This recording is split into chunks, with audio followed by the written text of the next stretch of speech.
The coolest intro ever.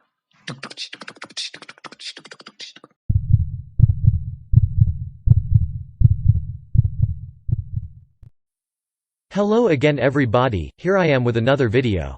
But this time I'm robot, because you know? Why not? Fucking robots are going to take over the world eventually, right? Well, then I guess we're gonna miss the good old days. What good old days? When people were killed by other people.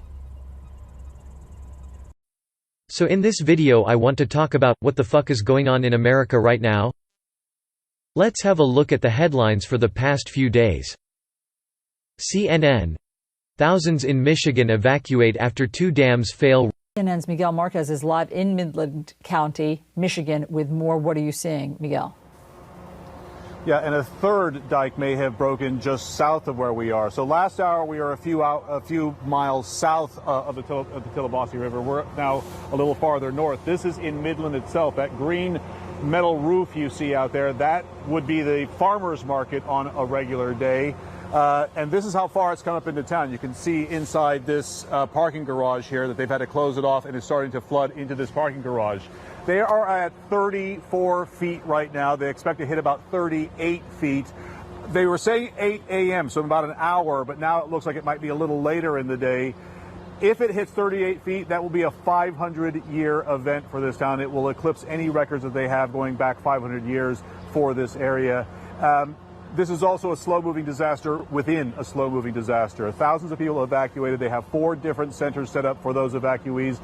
We just spoke to a city official who says they have hundreds of people who have gone in, and because of the pandemic, they are checking their temperatures. They are ensuring that they are feeling okay. There's enough room in these areas as well so that as people come in, they can keep socially distanced until this passes. Right now, they're expecting the next hour or so for it to crest here, and then downriver, it will continue cresting throughout the day. Just a massive, massive effort by the state of Michigan right now. Allison? And just remarkable that it hasn't crested yet when you look at, as you point out, that farmers market. Please stay safe, Miguel. We will check back with you throughout the program. And there's a threat of flooding in other parts of the country as well. So CNN meteorologist. Reuters.com, third Iranian fuel cargo reaches Venezuelan waters, others unloading.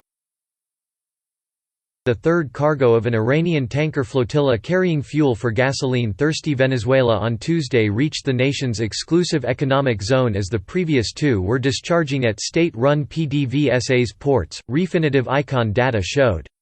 The Iran-flagged tanker Petunia crossed the Caribbean Sea earlier on Tuesday, following the same route as vessels Fortune and Forest.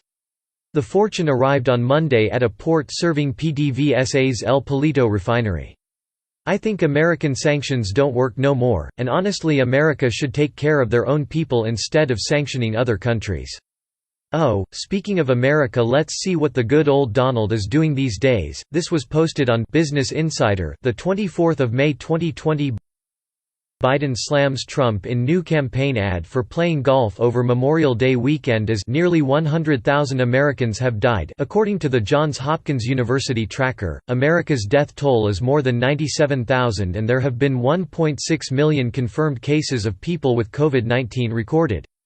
Joe Biden May 24, 2020 on Twitter. Mr. Biden, the Democratic presidential candidate, has previously criticized Mr. Trump's handling of the coronavirus emergency. While Mr. Trump frequently rebuked Barack Obama for playing too much golf, he has substantially outpaced his predecessor. But, let's go back to Venezuela for a moment. According to Safrep.com, both Iran and Venezuela are founding members of the Organization of the Petroleum Exporting Countries (OPEC).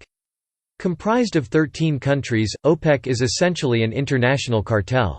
According to OPEC, its goal is to coordinate and unify the petroleum policies of its member countries and ensure the stabilization of oil markets in order to secure an efficient, economic and regular supply of petroleum to consumers, a steady income to producers and a fair return on capital for those investing in the petroleum industry.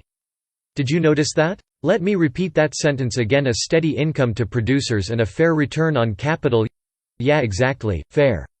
And what is fair for everyone, so don't you go around sanction people of Venezuela and Iran, because what goes around comes around, and I do not say that Mother Nature does. Yeah, so thanks for watching and like and subscribe and everything like that.